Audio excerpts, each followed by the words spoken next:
안녕하세요. 매일 한 구절 묵상 시간입니다. 오늘 월요일 아침 말씀으로 하나님의 인도하심을 받고 또 말씀의 은혜를 누리는 우리 모든 성도님들 되시기를 축복합니다. 오늘 함께 묵상할 구절은요. 마태복음 17장 17절 말씀입니다. 예수께서 대답하여 이르시되 믿음이 없고 패역한 세대여 내가 얼마나 너희와 함께 있으며 얼마나 너희에게 참으리요 그를 이리로 데려오라 하시니라. 아멘. 이 구절의 상황을 잠시 설명드리면요. 예수님께서 세 명의 제자만 베드로, 야고보, 요한만을 데리고 변화산으로 올라가셨습니다. 거기에서 각종 신비한 체험을 하고 함께 내려오셨을 때 일어난 일입니다. 예수님께서 세 명의 제자와 내려오셨는데 귀신 들린 아이를 한 아버지가 데리고 왔어요.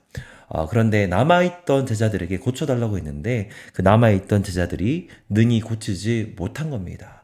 그래서 그 아버지가 내려오시는 예수님께 그 일을 알립니다. 그때 예수님은 제자들을 감싸는 것이 아니라 제자들을 꾸짖으셨습니다.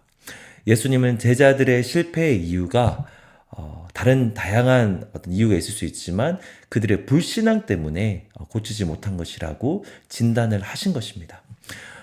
예수님은 온유하신 분이죠. 그리고 너그러우신 분이십니다. 언제나 제자들에게 사랑으로 대하시는 분이십니다. 그런데 우리가 사복음서를 읽으면 그들의 믿음 없음을 볼 때에는 거의 예외 없이 그 자리에서 꾸짖는 예수님을 볼 수가 있습니다.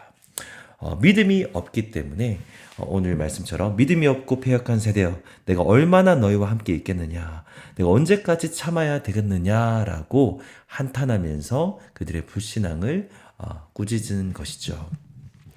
성경에서 믿음이라는 단어가 나올 때 다양한 의미를 가지고 있습니다. 일반적으로는요, 믿음의 정의는 이것입니다.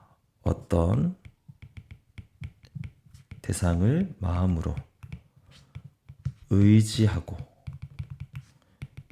신뢰하는 마음의 상태입니다. 이 일반적인 정의예요. 어떤 대상을, 믿음에는 항상 어떤 대상이 있죠.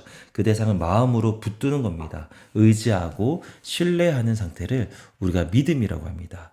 우리가 성경을 읽으면 믿음이라는 단어가 아주 많이 나오는데요. 문맥에 따라 또 구체적으로 구별될 수 있어요. 먼저는요, 구원받는 믿음입니다. 믿음이라는 단어가 나올 때 항상 구원과 관련된 건 아니에요. 근데 우리가 어떤 구원과 관련된 문맥이 있을 때 그 믿음은 구원받은 믿음입니다. 우리가 흔히 이런 얘기를 하죠. 그 사람은 믿음이 있어. 아니, 그 사람은 믿음이 없어. 믿음이 있다 없다라고 이야기할 때는 구원과 연관된 믿음을 이야기합니다. 두 번째는요. 하나님과의 관계를 가리키는 믿음도 있습니다. 하나님과의 관계를 가리키는 믿음이죠. 이거는 구원받는 믿음 말하는 것이 아닙니다. 구원받은 이후에 하나님과의 관계와 관련된 거예요. 신앙의 성숙도를 말하는 어떤 단어입니다. 그 사람이 있는데 그 사람 믿음이 아주 좋아요. 믿음이 성숙했다. 이런 표현을 쓰지 않습니까? 그때의 믿음은 이 하나님과의 관계, 신앙의 성숙도를 가리키고요. 또 어떤 문맥에 따라서 하나님의 능력을 신뢰하는 마음을 가리키기도 합니다. 하나님의 능력을 신뢰하는 마음. 이거는 또 다릅니다. 어떠한 두 번째 하나님과의 관계를 가리키는 마음이 하나님과의 관계와 관련돼서 설명한다면 이 세 번째는요. 어떠한 상황과 관련이 있습니다. 어떠한 상황이 닥쳤을 때 어떠한 상황을 대할 때 염려하지 않는 마음. 하나님께서 지켜주시고 일하실 것을 믿는 마음을 이야기하는 것이죠. 이거는 조금 더 달라요. 근데 이 본문의 문맥에서는 이 세 번째 케이스를 가리킨다고 볼 수가 있습니다. 지금 제자들은 예수님의 능력을 직접 가까이서 목격해 오고 있어요. 예수님께서 병자를 고치시고 귀신을 쫓으시는 기적들을 이미 많이 보았습니다. 그리고 심지어 그 예수님으로부터 권능을 부여받아서 직접 예수 그리스도의 이름으로 귀신을 쫓기도 했어요. 그 능력을 아는 사람들입니다. 그럼에도 불구하고 오늘 이 본문에서 어떠한 상황이 닥쳤을 때 다시 그 예수님의 능력을 신뢰하지 못하고 상황을 감당하지 못한 거예요. 그러니까 예수님께서 책망하신 겁니다. 믿음이 없다고. 구원받는 믿음이 말하는 게 아닙니다. 예수님과의 관계를 가리키는 어떤 믿음이 아닙니다. 예수 그리스도의 능력, 하나님의 능력을 신뢰하지 않고 있는 그 마음 때문에 예수님께서 그들을 책망하셨습니다. 이 시간 우리 자신에게 질문을 던져 보시면 좋겠습니다. 내가 하나님을 신뢰하고 있는가? 내 힘으로 감당하기 힘든 상황에 닥쳤을 때 내가 믿음으로 반응하고 있는가?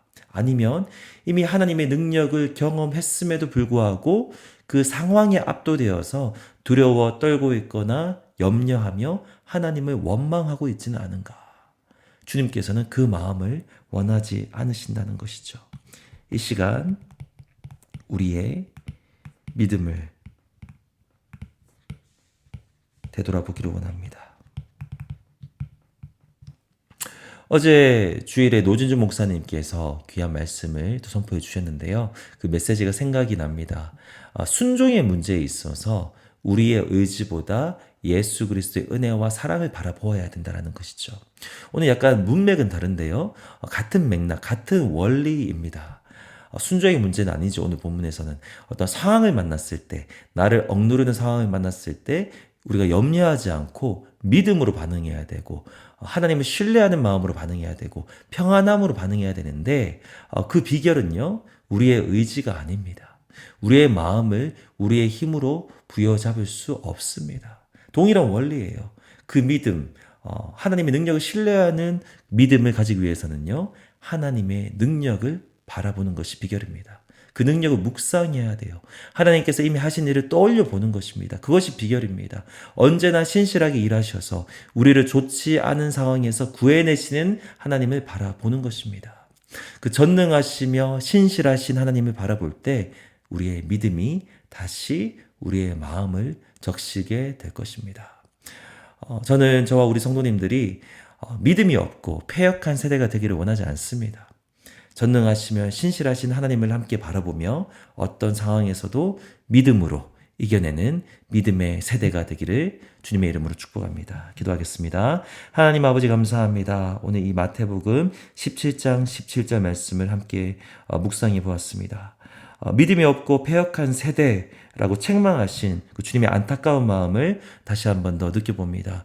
주님 이 시간 우리의 믿음을 되돌아보기를 원합니다. 어떠한 어려운 상황을 만났을 때 우리가 그 상황에 압도되어서 두려워 떨지 않게 하여 주시고 염려하지 않게 하여 주시고 언제나 변함없이 우리를 보호하시고 우리를 그 상황에서 구원해내시는 능력의 하나님을 바라보는 그 믿음을 가지는 우리 모두가 될 수 있도록 도와주시옵소서. 다 함께 믿음의 세대 되기를 소망합니다. 신실하신 하나님, 전능하신 하나님 바라보며 오늘도 승리하는 우리 모두가 되게 하여 주시옵소서. 감사합니다. 예수 그리스도의 이름으로 기도합니다. 아멘.